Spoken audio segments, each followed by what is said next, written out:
Et avant d'écouter Corentin Candie, on peut dire Cocorico. Greg Van Avermaet et maillot jaune. Oh là. Ah ouais, maillot jaune. On est bon en tout. Hein. Mais pour le moment, je sais pas je sais pas ce qui se passe pour le moment au niveau de la Belgique.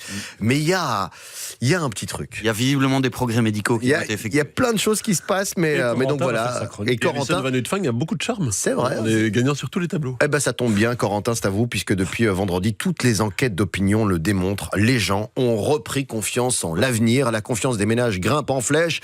Les gens vont pouvoir recommencer à consommer et à s'endetter. Que se passe-t-il, professeur émérite ? Eh bien, des gens n'est pas très loin de chez nous. On poussait la petite baballe dans le truc avec les filets. Alors les gens, ils ont repris confiance en l'avenir. Et tant pis pour les tueurs du Brabant. On s'est mis à consommer.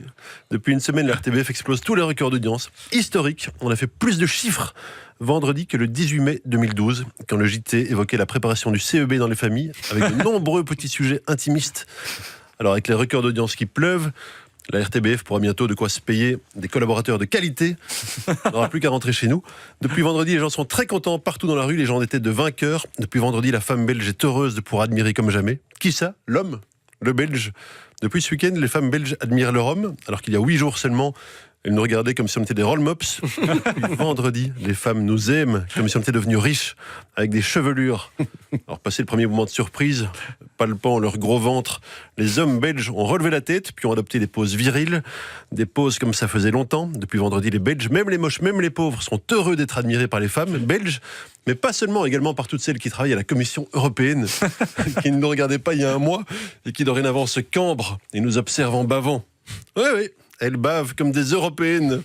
Elles se font des chignons comme les professionnels. Ah, les Danois, c'est n'importe quoi. Les Italiennes, les Espagnols, les Slovaques, elles nous regardent avec des désirs d'en finir. Franchement, rien que pour ça, ça valait la peine. Ça valait la peine d'attendre 4 ans. Cette fois-ci, c'est vraiment super bien organisé. Ça, c'est de la Coupe du Monde. Les Mexicains et les Russes. Il n'y a que pour organiser les chouettes Coupes du Monde. On est vraiment trop fort. Commencer par perdre 2-0 contre le Japon jusqu'à 20 minutes de la fin. Tout ça pour les mettre en confiance. Et dès que le Nippon est en confiance, bam, on en met 3. C'est du génie. Alors, le Nippon est en confiance, vous l'avez ? Subtil contrepétrie. Vous l'avez pas ? Non. Bourdon, le Nippon est en confiance. Je suis très mauvais en contrepétrie. Ah ben, il n'y en avait pas. C'est ça l'astuce. Et oh, l'humour, c'est pas une science exacte. Alors, on peut parler d'autre chose à présent. Parce que franchement, du pain et des jeux, quoi. Moi, je me laisse pas prendre à ce petit jeu-là. Les enfants thaïlandais coincés dans une grotte. Encore du pain et des jeux. Et si. Qu'est-ce qu'on va plus inventer pour distraire les gens ? Si on faisait un sondage à base de diables rouges et d'enfants thaïlandais coincés dans une grotte, si on interrogeait 1000 Belges par téléphone pour savoir ce qui les ferait crier le plus fort de joie pure entre le sauvetage de tous les petits enfants thaïlandais de la grotte ou gagner 4-3 contre la France à la dernière seconde, je vous pose pas la question à vous dans ce studio, parce que je ne veux pas avoir à lire dans vos yeux que vous me mentez. Je vous ai vu tout à l'heure à 17h pendant le JT, quand vous avez appris que 8 enfants thaïlandais étaient sauvés. 8 enfants thaïlandais étaient sauvés. Vous avez crié moins fort que quand vous avez compris que Meunier était suspendu. Alors on va jouer contre la France, contre les Français. Alors je lis partout qu'on les déteste, que les Français sont arrogants. Les Français sont arrogants. C'est vrai, les Français sont arrogants, ils pensent tous qu'ils vont gagner. Alors que nous, on sait que c'est nous les meilleurs. Et en plus, ils ont des accents, les Français. Je ne sais pas si vous avez remarqué. Alors que nous, on n'en a pas. Alors, c'est vrai qu'ils sont arrogants, les Français. Ils sont arrogants comme Paul McCartney. Si, il est arrogant. Il paraît qu'il a croisé Roberto de la Rosa.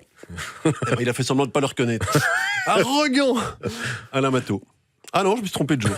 Alors, on rigole moins depuis vendredi chez les gauchistes. Vendredi au parc Maximilien, les gens étaient contents comme si la Palestine avait gagné la Coupe du Monde. Quand on a gagné. Et puis samedi matin, gueule de bois. Ce que les Diables Rouges sont parvenus à prouver, c'est que Theo Franken avait raison depuis le début. Ça fait 3 semaines que les Diables Rouges nous confirment que les Belges sont meilleurs que les étrangers. On écrase les Tunisiens, on estourbit les Panaméens, on ridiculise les Japonais, on renvoie chez eux les Brésiliens. Moi, j'étais en Flandre vendredi soir à l'heure du match. Eh bien, non seulement le match de la Belgique était diffusé là-bas, mais en outre et par surcroît, il y avait des drapeaux belges partout. Mais souvent à l'arrière des maisons. Là, dans le vélo, donc je suis passé à l'arrière des maisons, il y en avait plein. Chaque fois à l'arrière, pas côté rue. Ouais. C'est De Hever qui n'est pas content depuis vendredi. Nazis pendant la guerre, catholiques entre elles. Tous les 4 ans, ils redescendent à la cave pour chercher les panoplies, ils rajoutent un peu de rouge. Ah, mais j'ai enlevé tout ça. Il y a un truc très, très fin. Vous savez ce qui nous distingue, les Flamands et les Wallons ? J'essaie de retrouver ce que j'avais dit précédemment. Ce sont les haies. Une haie est une structure végétale linéaire associant arbres, arbustes et arbrisseaux qui poussent librement ou sont entretenus pour former une clôture entourant une unité foncière. Ça, vous le saviez.